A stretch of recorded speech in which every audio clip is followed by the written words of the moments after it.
One of the most common police problems in any city is the proper control of automobile and pedestrian traffic at an intersection. You know from your own experience that a person feels he has an inherent right to a portion of the intersection, whether he is on foot or in a vehicle. But if every person used his right without regard for the rights of others, we would have nothing but conflict and confusion. This situation could lead to accidents, violations, and other traffic hazards. Such problems can be reduced and the flow of traffic maintained if a police officer is assigned to the intersection. We are going to show you, however, that assigning just any officer is not the complete answer to these problems.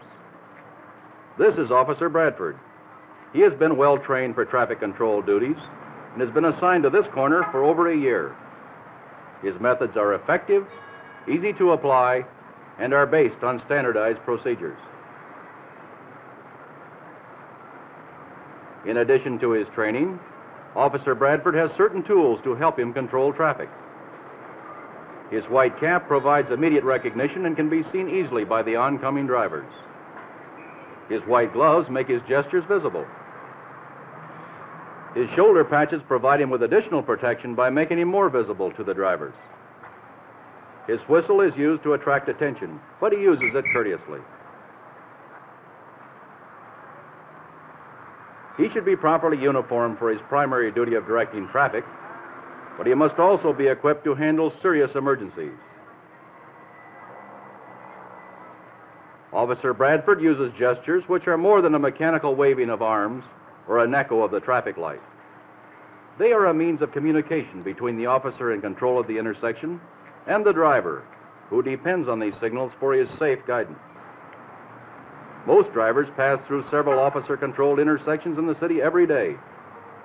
If each officer gives his gestures in a uniform manner, drivers will be more likely to understand and respond properly to the signals of every officer.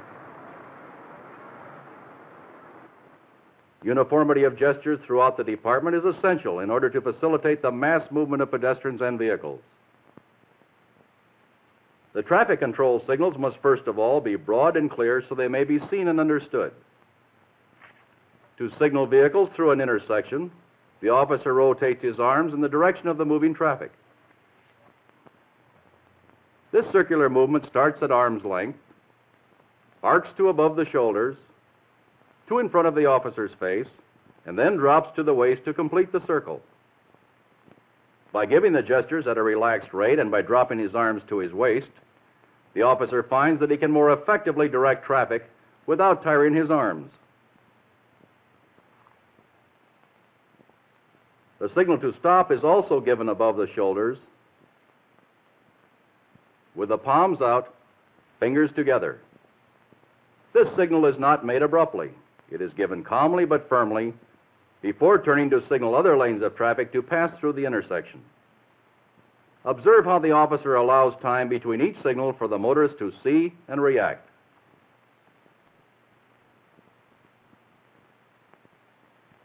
All other gestures are simply combinations of these two. To permit vehicles to make left turns, the officer first stops the oncoming traffic, then turns and gives the left-turning vehicle the signal to turn, using the other arm to hold back oncoming traffic and to guide the left-turning vehicles.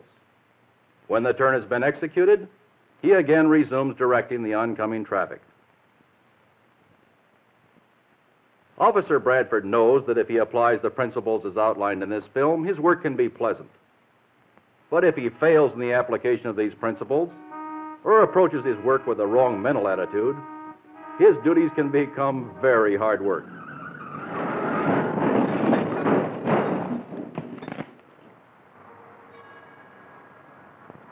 The primary duty of the traffic control officer is to establish and maintain a fluid movement of pedestrians and vehicles. To aid him in doing this, we have seen that he first has certain essential tools. And second, he uses standard gestures to communicate with people at his intersection. The third problem of the traffic control officer is to position himself in such a way that he can effectively control his intersection without danger to himself and without obstructing traffic. Perhaps we can demonstrate this best with animation. A safe position for the officer is between lanes of traffic in any of the crosswalks, not directly in any lane of traffic, and not in a position which forces vehicles to go around him. In addition to being safe for the officer, this position should be the most effective one for controlling traffic. To do this, it must be a location where he can be seen by all motorists and pedestrians.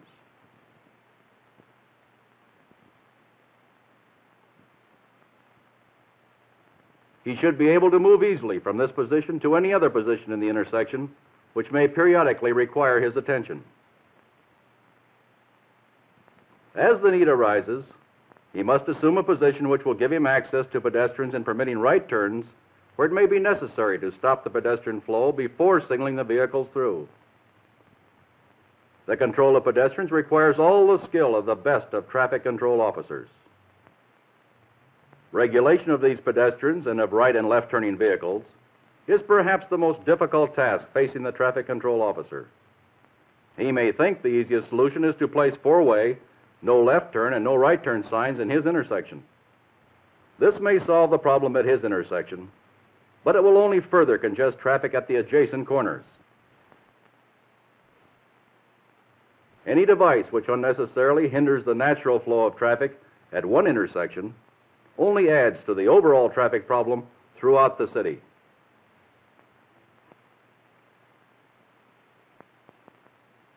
What you have seen is the standard operational procedure for traffic control at the average four-point intersection.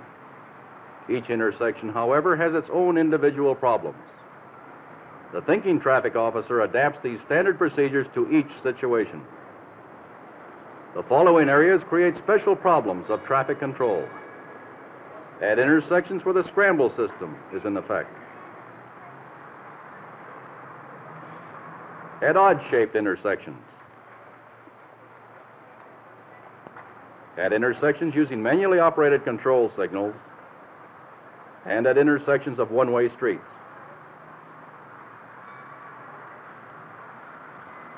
The alert traffic control officer is always prepared to clear his intersection for the passage of an emergency vehicle.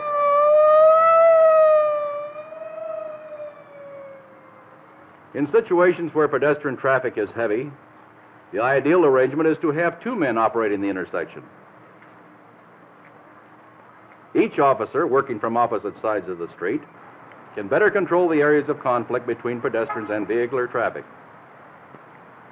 These are all special situations which may confront the traffic officer, but in all of them he can utilize these basic principles just outlined.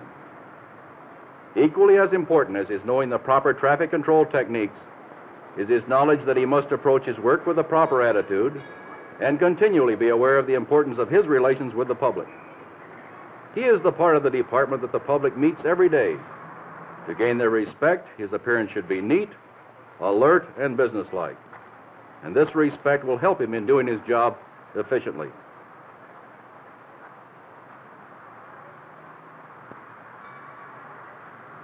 In working his intersection, the traffic officer comes in contact with the same people almost every day. By treating every individual with courtesy and dignity, and by showing a genuine regard for their safety, the officer will get the willing cooperation of nearly everyone at his intersection.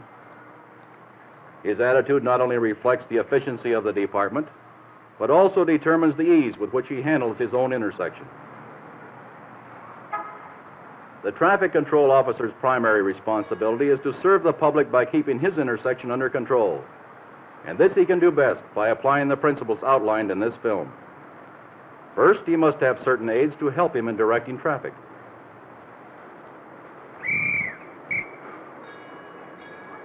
Second, he must know the proper way of making gestures and must know how to use them effectively.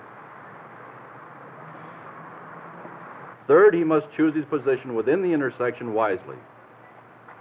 These principles, combined with a neat appearance and businesslike attitude, can make his work easier and more effective.